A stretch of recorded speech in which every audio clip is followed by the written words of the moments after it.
Bismillahirrahmanirrahim. Assalamualaikum warahmatullahi wabarakatuh.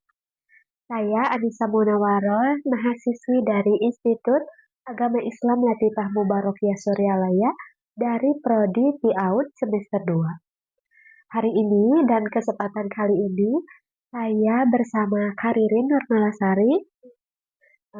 Beliau merupakan salah satu dari tokoh pemuda-pemudi yang akan membersamai saya untuk wawancara mengenai good governance, yaitu tata kelola yang baik untuk masa depan yang maju. Baik, selamat sore Karirin. Bagaimana kabarnya hari ini? Alhamdulillah baik. Alhamdulillah. Sebelum saya mewawancarai, saya ucapkan terima kasih kepada kakak karena kakak telah meluangkan waktunya dan ketersediaannya untuk saya wawancarai. Adapun tujuan saya mewawancarai kakak hari ini yaitu untuk mengetahui pendapat kakak mengenai good governance, yaitu tata kelola yang baik untuk masa depan yang maju. Nah, mungkin mulai saja ya kak untuk wawancara yang pertama, yaitu untuk pertanyaan yang pertama mengenai bagaimana pendapat kakak mengenai tata kelola yang baik yang seharusnya dimiliki oleh pemerintahan? Baik, izin menjawab ya.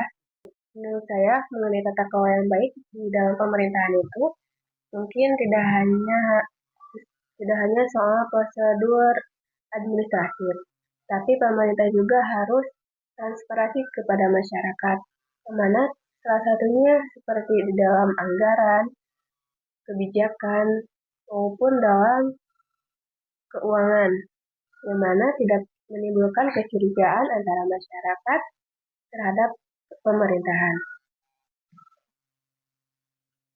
Nah, mungkin pertanyaan yang kedua ya kak, apa pengaruh serta hubungan dan pentingnya seorang pemimpin yang memiliki integritas tinggi dengan tata kelola pemerintahan yang baik? Baik, mungkin untuk pengaruh tata kelola yang baik ini, salah satunya yang bisa timbulnya kepercayaan terhadap masyarakat pada pemerintahan itu sendiri. Contohnya pada salah satu pemerintahan yang ada di Indonesia, yang mana beliau selalu memvideokan ataupun mendokumentasikan program kerjanya dan uploadkan di media sosial.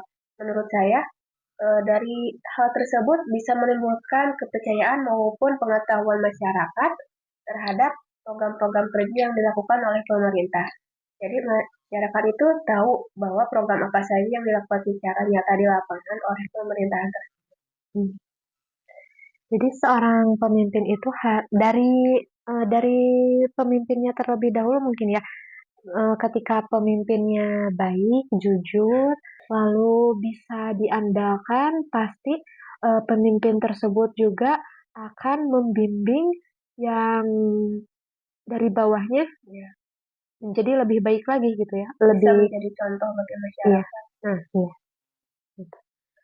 Untuk pertanyaan yang ketiga, di dalam good governance itu kan memiliki prinsip-prinsip ya seperti partisipasi, lalu akuntabilitas, transparansi, efektivitas, dan keadilan. Nah, menurut Ibu bagaimana prinsip-prinsip itu diterapkan dalam tata kelolaan sebuah institusi ataupun pemerintahan itu sendiri? Contoh penerapannya itu seperti apa?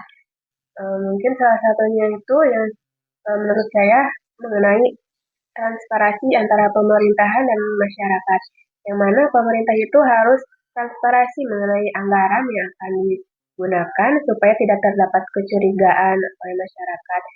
Takutnya kepercayaan masyarakat terhadap pemerintah itu akan hilang. Nah, eh, dan kinerja kinerja yang dilakukan oleh pemerintah itu harus sesuai secara nyata, bukan hanya omong-omong saja. Jadi apabila terdapat bantuan untuk oleh masyarakat, kita itu bisa bekerja sama, berpartisipasi. Kalau untuk dalam organisasi kepemudaan itu seperti apa dalam penerapan prinsip-prinsip tersebut? Eh, Mungkin salah satu contohnya itu jika dilakukannya donatur atau permintaan sumbangan, yang mana kita itu sebagai tokoh pemuda yang melaksanakannya itu harus transparansi ataupun menjelaskan untuk apa sih donatur itu digunakan supaya tidak ada timbulnya kecurigaan antara masyarakat terhadap tokoh kepemudaan. Hmm. Mungkin seperti itu. Menurut kakak, apa manfaat utama? Maaf, menurut kakak, apa manfaat utama dari good governance atau pengelolaan yang baik dalam suatu organisasi ataupun pemerintahan?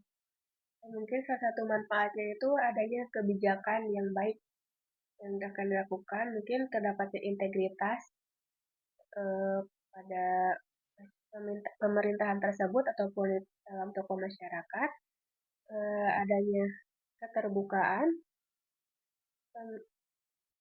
mungkin seperti itu yang saya pahami. Mm-mm. Baik, mungkin kata Ibu, adanya keterbukaan berarti akan menimbulkan rasa kepercayaan mungkin Ya, ya.